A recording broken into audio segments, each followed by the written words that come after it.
ჩემი ცხოვრების განმავლობაში, აი პირველი ცხოვრების განმავლობაში მივხვდი ერთ რაღაცას, რომ ხშირ შემთხვევაში პერი, ხუთელი ოვალია, რომ ადამიანის დონემდე დავიდეს.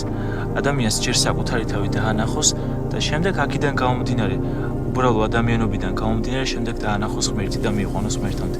ანუ შეიძლება ითქვას, რომ ჩვენ ამაზე გვაქვს დაფუძნებული ის, რასაც ვაკეთებთ, ის, რასაც ვეხმარებით. ძალიან ბევრი ადამიანს დღევანდელ დროში უჭირს ცხოვრება და უჭირს გამკლავება იმ სასტურებზე, რაც ხშირ შემთხვევაში ხდება ჩვენ ცხოვრებაში და გარდაუვალია ეს გლობალიზაციის ერთ-ერთი გარდაუვალი საკითხია, თუმცა მონასტერი პირველ რიგში ადამიანს ანახებს თავის დაცემულ მდგომარეობას. ადამიანს ანახებს ცოდვას და ანახებს იმ შედეგებს, რაც შეიძლება რომ ამ ცოდვამ მოიტანოს. ანახებს რით ზიანდება ის ამ ყველაფერიდან გამომდინარე.